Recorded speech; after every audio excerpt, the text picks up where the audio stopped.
right, so this is week 4, part 2. So previously we were talking about hearing, and we're going to continue on talking about touch and taste. So touch, the somaesthetic system, soma just means skin or body. Touch is made up of various kinds of receptors embedded within the skin that are sensitive to different kinds of external stimuli. So there are different receptors in the skin that send signals in response to heat, cold, pressure, pain, those kinds of things. We also have these kinesthetic senses that give our sensory system information about where our body is in space and where our body parts are in space relative to each other. If you think of the act of running, there's quite a bit of coordination that has to be involved in getting all of the muscles in the body to flex and contract at the same exact times in the same sort of rhythm in order for you to run without sort of falling over. And your kinesthetic senses have a lot to do with this. They give your body feedback about where your foot is relative to your other foot, relative to your arms, and relative to your sense of balance. And your sense of balance, in large part, comes from the semicircular canals that are attached to your cochlea of your inner ear. The semicircular canals are these three canals that are fluid-filled, and they mimic essentially what is a three-dimensional graph. If you've ever seen a graph, like a scatter graph that has an x-axis and a y-axis and a z-axis, and the semicircular canals match that. So there's a horizontal canal. There's a horizontal canal here, there's a vertical canal here, and then there's sort of this diagonal canal here. And these canals are filled with neurons similar to the hair cells in the cochlea. And when you change your body's position, when you hang your head upside down, the fluid in those canals shifts. And you perceive that shift in that fluid in terms of your relative position in space. If you've ever had a sense of vertigo, or if you've ever had a really bad inner ear infection, this can actually disrupt your sense of balance in space. People who suffer from vertigo will often report sort of extreme dizziness that's a result of sort of a disruption of this system, this vestibular sense. Now, one really sort of interesting application of some of the ideas that we've been talking about is this idea of pain. If you think about the somaesthetic system, pain is our body's way of preventing us from hurting ourselves. It's our body's way of saying, hey, stop what you're doing. This is going to cause us damage. But at the end of the day, our experience of pain is simply the transmission of neural impulses from pain receptors in our body, right? So pain, our experience of pain, is to a large extent just based on these neural impulses.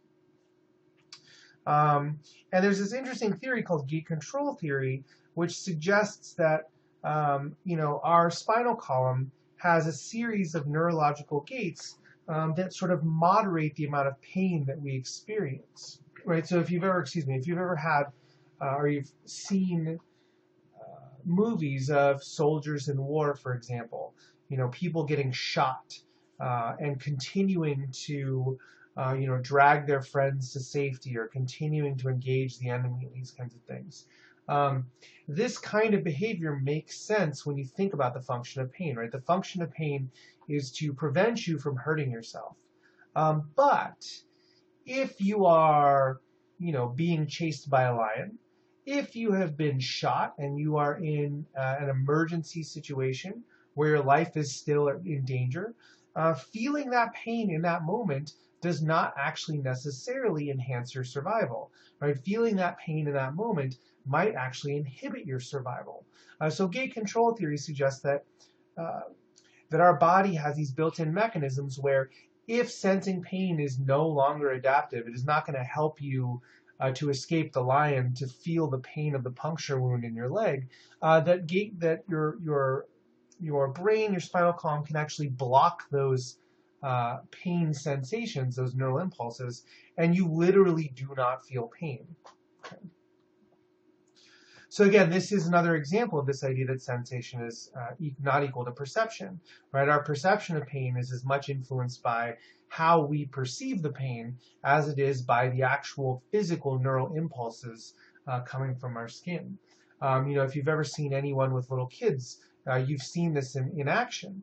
A little kid will fall and hurt themselves, especially when they're very young, 1, 2, 3 years old. They'll fall and hurt themselves, and they will look up at the adults in the room, and they will gauge their own reaction based on the reaction of other adults. Essentially, what they're doing is learning to interpret the pain signals that they're sensing. Is this something that I should care about? Is this something that should freak me out? Or is this, just sort of a normal run-of-the-mill bump on the head? Smell is a chemical sense. Smell is one of the oldest senses. It is one of the strongest in terms of being tied to memories. Essentially, the way smell works is that if you think back to the discussion of how a neuron works, how the neurotransmitters bind in a lock and key kind of fashion to the dendrites of a receiving neuron to stimulate that neuron to either fire its action potential or not. Smell is a chemical sense in that there are odorants that float around the air that are similar to neurotransmitters in that they float into our nasal cavity and actually bind with nerves that literally just sort of dangle down into our nasal cavity. And this binding of these odorants, these nerves, creates our perception of smell. Smell is a really strong sense. As I mentioned earlier, it's very strongly tied to memory. Many people will report having experiences where a particular smell can sort of bring back a flood of memories from a particular time and place. And we have the ability to smell like thousands of 20,000 different kinds of smells. So another interesting thing about the sense of smell is that if you look at, let me see if I get a zoomed in version here. There we go. So if you look at the diagram here, the olfactory nerves, these olfactory receptors, they just sort of dangle down in your nasal cavity, and little odorants sort of fly by and they bind with these receptors. But what's interesting about the sense of smell is that the olfactory bulb, the area of the brain that processes smell, is literally directly above where these nerves dangle down in our nasal cavity. In other words, if you think about vision, there's a lot of real estate that those neural impulses have to travel from the front of your eye to the back of your head. And there's a lot of processing that goes along on the way. But with smell, it's a very short distance. It's one of the shortest sets of nerve fibers to lead up into the brain. And the olfactory cortex is right in that same area. Let's talk about taste.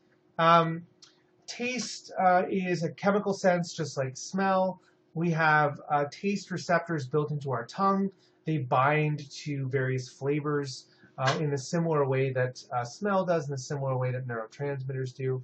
And we essentially have 4 basic flavors, 4 basic tastes: sweet, sour, salty, and bitter. Some people argue that umami is also a flavor, can be detected by the tongue. This is sort of the flavor of MSG, or it's sort of the flavor of really good chicken soup, with homemade chicken stock, that kind of flavor. Just sort of coats the tongue and makes things taste better. All of these are chemical sense. They operate on this lock and key principle. Now you may be asking yourself that, how is it that we only have 4 different tastes, 5 if you count umami, but we can have this wide range of taste perception, right? So for example, you agree, if I asked all of you, that an apple, a potato, and an onion all taste different, right? An apple, a potato, and a sweet onion, we'll say, all taste very different, right? But what's interesting is if I take a person and I completely block their ability to taste, or completely block their ability to smell, that person would have a really difficult time distinguishing the difference between an apple, a potato, and an onion. They all have roughly the same texture. They all have roughly the same level of sweetness. And what distinguishes those three things for us is actually the smell. Okay. Flavor, our experience, our perception of flavor is actually the conjunction. It is sort of smell plus taste together equals flavor. There's an interesting brief video here that you can link to and take a quick look at. Oftentimes, people will suffer from anosmia, which is sort of the inability to smell. They also call this smell blindness. In the video that I link here, it's a story about a woman who was in a car accident, and the accident was violent enough that it caused her brain to move so quickly inside of her head that it actually severed all of the nerves that go between her olfactory bulb and her nasal cavity, and basically she lost the ability to smell. In much the same way that someone loses the ability to walk because the neural connections between their spine and their legs are severed, this woman loses the ability to smell and effectively then taste as well because those nerves are severed. And if you're a little bit weirded out about the brain moving around in the head, this is part of the reason why concussions are such a big problem. You know, your brain is essentially floating in your head in a bath of what's called cerebral spinal fluid.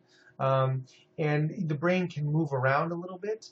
And you can sort of think of the problem with concussions, the problem with the one with anosmia, is when there's a sudden acceleration or deceleration of the head, and the head starts, you know, the skull moves, but the brain is sitting in this water bath, essentially, and gets jammed up against the front or back or side of the head.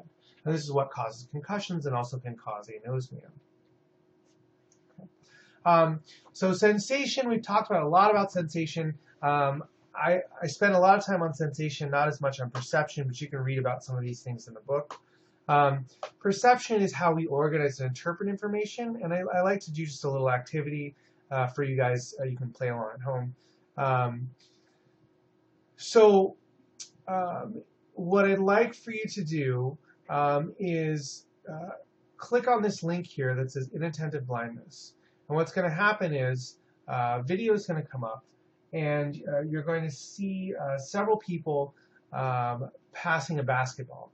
And what you need to do is you need to focus on the team in white, and you need to count the number of passes that the team in white makes, the number of basketball passes. So go ahead and we'll push pause, and you can go ahead and do that. And I'm going to assume that you went ahead and watched the video. Now, the next question that I would ask is, how many of you, so I believe that the number of passes was probably 13, but the next question is, how many of you actually saw the dancing gorilla?